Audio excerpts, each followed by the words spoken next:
Hello everybody. आज हम एक नया मेथड देखने वाले हैं जिसको बोलते हैं अपन इन्वर्शन मेथड। ये मैट्रिसेस के एप्लीकेशन का पार्ट है जिसको एक्सरसाइज 2.3 में दिया हुआ है। Let us start now. तो सबसे पहले यहाँ पर एक क्वेश्चन है 2.3 का क्वेश्चन नंबर 1 के solve the following equation by using inversion method. उसमें इक्वेशन है x + 2y = 2 and 2x + 3y = 3। हमको मालूम है ये इक्वेशन है। इक्वेशन का बेसिक डेफिनेशन अपने को अच्छे से मालूम है कि to solve the equation means to find the value of the variable. Concerning variable x और y है, इसलिए फाइनली x और y कैलकुलेट होंगे। लेकिन ये साइमल्टेनियसली सॉल्व नहीं करना है using matrix method, using inversion method. तो ये इन्वर्शन मेथड क्या होता है देखेंगे। यहाँ पर हमने क्या कर दिया, ये जो इक्वेशन है इसको सबसे पहले मैट्रिक्स फॉर्म में लिखा। मैट्रिक्स फॉर्म में क्या होता है ध्यान रखना। तो मैट्रिक्स फॉर्म में लिखने के लिए सबसे पहले इक्वेशन में x और y लेफ्ट हैंड साइड में होना चाहिए और constant number right hand side में होना चाहिए, ऐसे कि first term x, second term y left में और कांस्टेंट नंबर राइट में। x के कोएफिशिएंट 1 2 ये लिखा 1 2, y के कोएफिशिएंट 2 3 ये लिखा 2 3, ये पहले ब्रैकेट में लिखा। कंसर्निंग वेरिएबल है x और y ये दूसरे ब्रैकेट में लिखा, equal to right hand side में जो कांस्टेंट नंबर है उनको लिखा।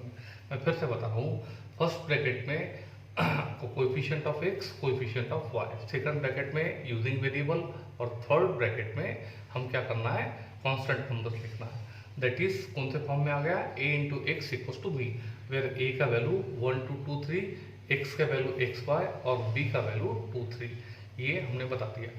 अब हम क्या कर रहे हैं, ये जो इसको अपन क्या बोलते हैं, इसको मैट्रिक्स फॉर्म बोलते हैं। तो मैट्रिक्स फॉर्म को अपन क्या करेंगे, प्री मल्टीप्लाई यानी लेफ्ट हैंड साइड से ए इनवर्स से मल्टीप्लाई करेंगे। ठीक है।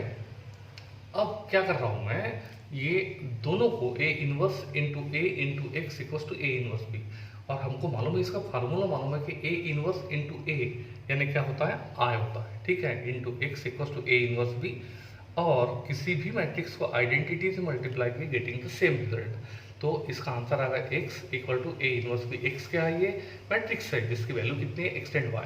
ओके, तब देखिए क्वेश्चन क्या था कि find the value of x and y, जो इसके अंदर छुपा हुआ, और ये किसके ऊपर डिपेंड है, इसके ऊपर डिपेंड है, ए इनवर्स बी, जिसमें बी कौन है मैट्रिक्स, जिसकी रेडीमेड वैल्यू गिवन है, लेकिन ए इनवर्स की वैल्यू गिवन नहीं है। इसलिए अब हमारा आगे का ऑपरेटिंग सिस्टम ए इनवर्स को कैलकुलेट करने के लिए रहेगा। इक्वेशन नंबर 1 हमने दे दिया। अब उसके लिए हमको इनवर्स फाइंड करने के लिए रो ट्रांसफॉर्मेशन मालूम है, एडजॉइंट मालूम है, तो हमने इसमें एडजॉइंट यूज कर लिया। फटाफट ए गिवन है, उसका हमने मॉड निकाल लिया, कितना आ गया -1, यानी जीरो नहीं आया, इसलिए कौन सा हो गया, नॉन सिंगुलर हो गया, इसलिए इनवर्स क्या हो गया, इसका एग्जिस्ट हो गया। उसके बाद इसके माइनस हमको मालूम है कि माइनस कैसे निकालना है। उसके बाद को इसके एलिमेंट्स मालूम है अपने को फैक्टर्स के एलिमेंट कैसे निकालना है। Minus first m11, first row first column छोड़ के, फर्स्ट रो फर्स्ट कॉलम छोड़ के 3, फर्स्ट रो सेकंड कॉलम छोड़ के 2, second row 2 1, second row first column छोड़ के 2, और 2 2, सेकंड रो सेकंड कॉलम छोड़ के कितना आ गया 1। इसी तरह से ये कैसे करते हैं, a11 -1 to the power 1 + 1 into m11, 1 + 1 2 e1, answer positive आ गया। m11 का वैल्यू कितना है 3, तो ये 3 1 3, इस तरह से ये कैलकुलेट होगा। अब मुझे क्या करना है, जो कोफैक्टर्स आए थे ये आए थे, इसका क्या निकालना है वो मुझे मैट्रिक्स। तो मैट्रिक्स फॉर्म a11 1 2 2 1 और 2 2, जिसमें इनका वैल्यू पुटअप करते हैं 3 -2 -2 1, 3 -2 -2 1। और मैट्रिक्स की जनरल फॉर्म क्या है इसका, a belongs to I and J, having order is 2/2। तब अपने को क्या निकालना है, एडजॉइंट। एडजॉइंट क्या करते हैं अपन, जो कोफैक्टर का मैट्रिक्स निकाले उसका क्या लेते हैं अपन, ट्रांसपोज लेते हैं। और ट्रांसपोज कैसे करते हैं, number of rows are converted into number of corresponding columns. First row 3 -2, first column 3 -2, second row -2 1, second column -2 1, ये क्या मिल गया अपने को, एडजॉइंट। और आप अपन क्या करेंगे, इनवर्स फार्मूला लगाएंगे। ठीक है, using adjoint method A inverse equals to 1/mod of A into adjoint of A. Mod of A कितना निकाला था अपन ने, -1, और एडजॉइंट ऑफ ए कितना निकाला, 3 -2 -2 1। अब एवरी एलिमेंट को मल्टीप्लाई किससे करेंगे, माइनस से, and getting the answer -3 2 2 and -1। What is this, this is A inverse. अब देखिए इक्वेशन नंबर 1 में जरूरत किसकी थी, इनवर्स की, इसलिए ये इक्वेशन नंबर 1 में पुट करेंगे using 1, x equals to A inverse B, x equals to A inverse B, A inverse का वैल्यू पुट हो गया, और बी मैट्रिक्स जिसका वैल्यू हमारे पास था 2 3, ये लिखा अपन ने 2 3। अब इसको दो मैट्रिक्स से मल्टीप्लाई कैसे करते हैं भाई अपन, first row first column this into this plus this into this, -3 into 2 -6, 2 3 जा 6 है ना, करस्पॉन्डिंग एलिमेंट का प्रोडक्ट प्लस एडिशन यानी उनका addition. First row first column, second row first column, this into this 4, this into this -3, ठीक है। तो ये आ गए 0, ये आ गए कितना 1। अब देखिए दोनों मैट्रिसेस कैसे equal, therefore by equality of matrices if two matrices are equal then their corresponding elements are same, therefore x equals to 0 and y equals to 1 and the question is over। इसको बोलते हैं अपन inversion method. अब इसी तरह से question number 2 और question number 3 अपने को गिवन है। क्वेश्चन नंबर 2 का आंसर आता है, क्वेश्चन नंबर 3 में इसका मॉड ही 0 आता है और मॉड 0 नहीं आना चाहिए, बराबर है।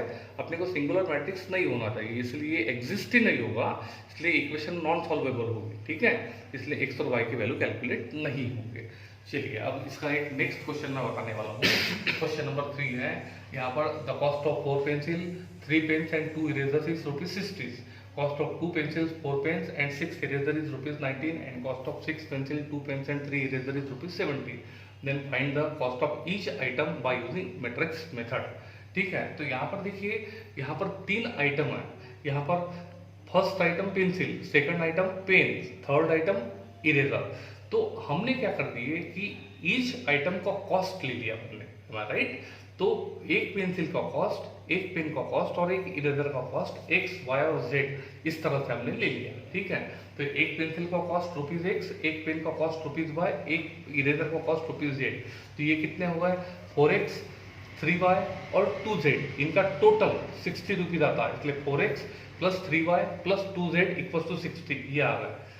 नेक्स्ट इक्वेशन आ रहा है 2x plus 4y plus 6z equals to 90, ये आ गया। थर्ड इक्वेशन आ रहा है, पेंसिल के लिए x यूज किया, ठीक है, 6x प्लस पेन के लिए y यूज किया, 2y प्लस इरेजर के लिए z यूज किया, 3z इक्वल टू कितना का टोटल 70, ये आ गया। इसको क्या बोलेंगे अपन, इसको बोलेंगे अपन यस ये इक्वेशन हो गई। इसको अपन क्या करेंगे, अपन जो कंडीशन गिवन थी कंडीशन के ऊपर से इक्वेशन लिखा अपन ने, मैट्रिक्स फॉर्म में अपन कन्वर्ट कर रहे हैं। मैट्रिक्स फॉर्म में कैसे कन्वर्ट करेंगे, ये x के कोएफिशिएंट, y के कोएफिशिएंट, z के कोएफिशिएंट 4 2 6 3 4 2 2 6 3 और बाद में using variable x y z और right hand side 60 90 70, am I right. That is कौन से फॉर्म में आ गया a into X equals to b। अब इसको हम यहाँ से चाहो तो एडजॉइंट मेथड से भी कर सकते और यहाँ से चाहो अपन तो इससे कर सकते हैं, अपन रो ट्रांसफॉर्मेशन से भी कर सकते हैं। मैं आपको अभी रो ट्रांसफॉर्मेशन बताने वाला हूँ। और सबसे मेन चीज देखिए इसमें जो आपको स्पेसिफिक बताना है, ये इसको बोलते हैं अपन अपर ट्रायंगुलर। ये देख रहे हैं आप, तो ये जो है अपर ट्रायंगुलर है, इसका अपर ट्रायंगुलर में मेन क्या होता है कि ये नीचे के 3 एलिमेंट 1 2 और 3 ये 0 होते हैं। अब बड़े ध्यान से सुनिए मैं क्या बता रहा, अपर ट्रायंगुलर इसको अपने को अरेंज करना है, इसमें नीचे के 3 एलिमेंट 0 होते हैं।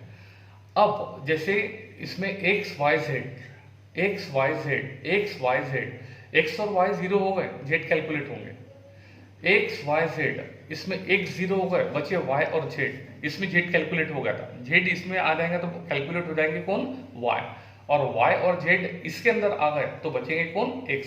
इस तरह से ये कैलकुलेट होते हैं, ठीक है। इसलिए हमको जो नेक्स्ट फॉर्म यूज करना है, हमको कौन सा फॉर्म यूज करना है यहाँ पर, यस अपर ट्रायंगुलर, ठीक है। यानी इसमें हम एडजॉइंट मेथड यूज नहीं कर सकेंगे, ठीक है। चलिए अब बस उसी के आगे बढ़ते हुए अपन सबसे पहले क्या कर रहे हैं, सेकंड रो देख रहे हैं, सेकंड रो को हमने क्या कर दिया, हाफ से मल्टीप्लाई कर दिया।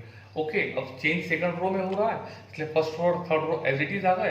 अब एवरी मेंबर, सेकंड रो के every member multiplied by half, सब आधे हो जाएंगे, 2 का हाफ 1, 4 का हाफ 2, 6 का हाफ 3, 90 का हाफ 45। उसके बाद में क्या किया जी हमने, अब देखिए ये एलिमेंट फर्स्ट 1 होना चाहिए ना, उसके लिए हमने क्या किया, तुरंत इसको क्या कर दिया, इंटरचेंज कर दिया, यानी फर्स्ट रो रिप्लेस हो गए सेकंड रो, फर्स्ट रो के जगह सेकंड रो आ गए, ये देखिए, और ये सेकंड रो के जगह फर्स्ट रो आता है, ये ठीक है। उसके बाद क्या करेंगे अपन, यस अपर ट्रायंगुलर बनाने के लिए 3 एलिमेंट 0 चाहिए, उसके लिए सबसे पहले इसको 0 बनाना पड़ेगा। तो ये 0 कैसे बनेंगे, यस ये यानी कि चेंज किस में हो रहा है, R2 में। अब ये कैसे 0 होगा, 4 - 4, ठीक है, इसलिए इसको 4 से मल्टीप्लाई करना पड़ेगा। ये कौन है फटाफट बताओ, R1, ये लिखा अपन ने R1, इसको किससे मल्टीप्लाई 4 से, ये हो गया 4, और R2 में से माइनस, ये होगा। अब फटाफट फर्स्ट रो को 4 से मल्टीप्लाई और सेकंड रो में से माइनस। फर्स्ट रो को 4 से मल्टीप्लाई, 4 1 4, 4 - 4, यस 4 - 4 0, इसको 4 से मल्टीप्लाई, 4 2 8, 3 - 8 -5, इसको 4 से मल्टीप्लाई 12, 2 - 12 -10, इसको 4 से मल्टीप्लाई कितना हो गया 180, और 60 - 180 कितना बचा -120। इसमें मैंने बताया था R2 में चेंज है, इसीलिए बाकी R1 और R2 एज इट इज आ जाएंगे, ठीक है, R1 और R3 एज इट इज आ जाएंगे।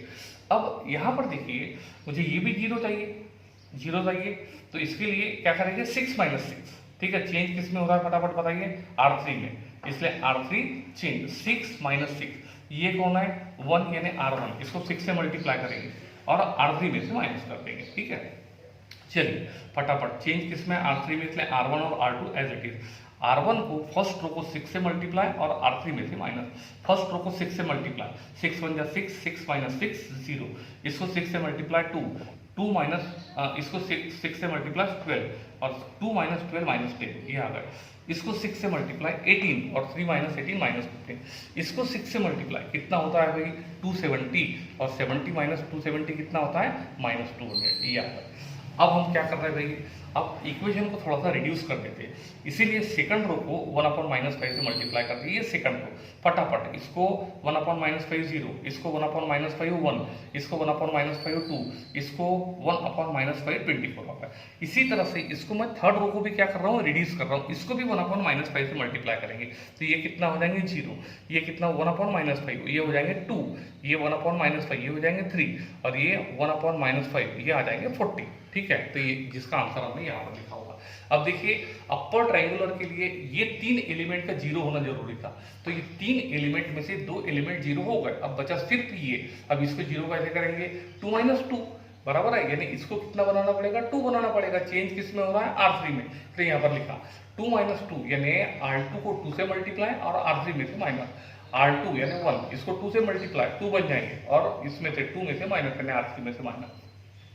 चेंज R3 में है, इसीलिए हम क्या करेंगे R1 और R2 एज इट इज ले लेंगे।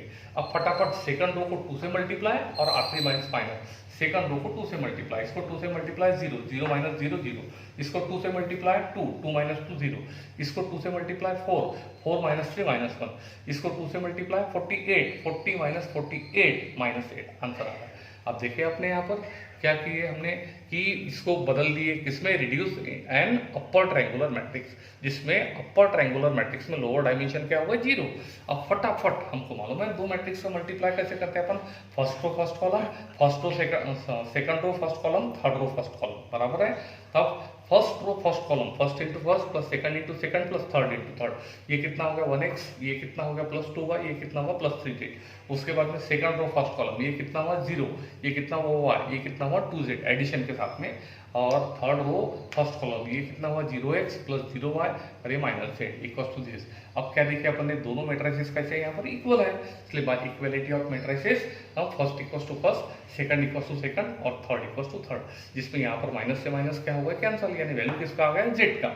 अब इसको हम काय में पुट करेंगे, इक्वेशन नंबर 3 में पुट करेंगे। 3 का इक्वेशन है y + 2z = 24, y + 2z, z का वैल्यू 8, ये कितना होगा 16, इधर आ गया तो -16, आंसर कितने आ गए 8। अब मुझे y भी मिल गए और z भी मिल गए, इक्वेशन नंबर 2 में पुट करेंगे, x + 2y + 3z, x + 2y, y का वैल्यू 8 + 3z, z का वैल्यू 8 = 45, ये होगा 16, ये होगा 24, एडिशन होगा 40 + 40 - 40, आंसर आ गया 5।